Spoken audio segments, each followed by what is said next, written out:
Thursday could be doomsday for the Chicago Bears if they lose. Let's talk about it, people. What is going on, y'all? Faiz Sports all back at it with another video talking, of course, some NFL here to talk about the Chicago Bears. And if you are a Bears fan, get some help. I'm just kidding. I'm a Bears fan as well, but if you are one, please do subscribe to the channel. Please hit the bell icon so you're notified every time I drop a new video. It helps me out a lot when you guys support the channel. So, we have some breaking news here. So per Peter King of the Monday Morning Quarterback, NBC Sports, longtime NFL reporter, he's as plugged in as anybody. He came on 670 The Score and was on the Parkins and Spiegel show. So shout out to them. And he basically said that if the Bears lose Thursday to the Commanders and fall to 0-5, he would not be surprised if they cleaned house, which means they would fire head coach Matt Eberflus and presumably the other coaches as well. And he did say he would be surprised, though, if they fired Ryan Poles. All right? So, let's discuss. I'm so glad to hear this report. And again, Peter King, as plugged in as anybody, doesn't mean he's going to be 100% right all the time. But I do think and trust in Peter King's reporting. And when he says he would not be surprised, I believe it, folks. And this should be the case. Honestly, I think Matt Eberflus would have been fired by now if it was not for the short week. If we were at a bye week, if we were on a normal week, maybe he already gets fired. Now, look, I know what you guys are going to say. Faiz, the Chicago Bears have never fired a head coach mid-season. Totally hear you. Totally get it. That's why I even said, look, it probably isn't going to happen. But then I thought about it again, and I said, look, the amount of pressure that will be on this team if they fall to 0-5, I don't know how you recover from that. And Matt Eberflus, to me, is already a dead man walking in the sense of he's going to get fired. It's just a matter of when, not if. Most people assumed when is the end of the season. But there's just so many decisions to be made from this season that you can't wait till the end of the season to fire this guy. Here's why.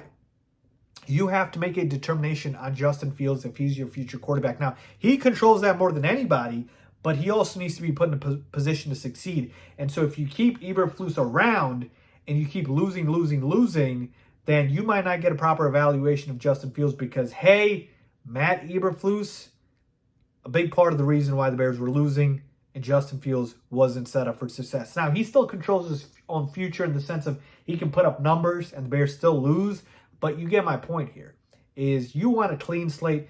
You want to go ahead and move and spark something within the team, folks. Spark something. Teams rarely have back-to-back number one picks, back-to-back losing seasons as the worst team in football. That means you made no improvements, essentially, from last offseason to this offseason. And Ryan Poles had $100 million in draft picks and all the resources in the world to do so. So that's an utter failure on his part if the team goes from worst team in football to worst team in football again with all of the resources that he had in the offseason. All right? And so I think this makes sense. You fall to 0-5. Eberflus has already lost locker room, but this is just like, cherry on the top here, which is it's over, man. 0-5, you're talking about number one overall pick. You're talking about Caleb Williams. You're talking about tanking. Like 0-5, it's bad. Right? There's a league I'm in fantasy football where I'm 1-3, and I'm already freaking out trying to make a trade, trying to figure out if my season's over. So 0-5 would be catastrophic. Now, technically, no one's eliminated from playoff contention, but my point is it's a big hole to climb yourself out of. And Washington, specifically talking about the opponent, this isn't Kansas City, this isn't Philadelphia, this isn't San Francisco. It's not a world beater where you're not expected to beat them. Now, they are a favorite in this one. They're probably better than the Bears. They're 2-2, but you can beat this team. You can beat this team, and it's about time you beat a team that you're underdogs against. All right? And it doesn't have to be where the only team you beat is a complete garbage tanking team like Carolina or Arizona, though Arizona's been playing pretty well as of recent. So I believe Peter King with this report. I think if the Bears lose, and if they lose with embarrassing fashion, especially Eberflus is gone, but what if they lose a close game? Maybe he's still gone. The only way he keeps his job is if they win.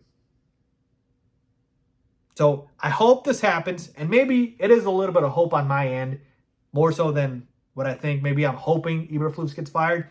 But yeah, Peter King said he would not be surprised if the Bears decided to clean house. I know it's never been done before, folks, but records are meant to be broken. And Matt Eberflus is a dead man walking. Keeping him around helps nobody. And don't tell me who you're going to replace him with, because I told you, even right now, anybody can get the same results as Matt Eberflus because the Bears have won zilch, zero, nada. Don't care if he's a head coach in the DC. Just promote, elevate anybody. What's the worst they're going to do? Lose games? Oh, wait. Matt Eberflus is already doing that. He's already doing that. So, yeah, folks. Thursday is doomsday. Thursday is judgment day. The Bears better win or we're getting some firings.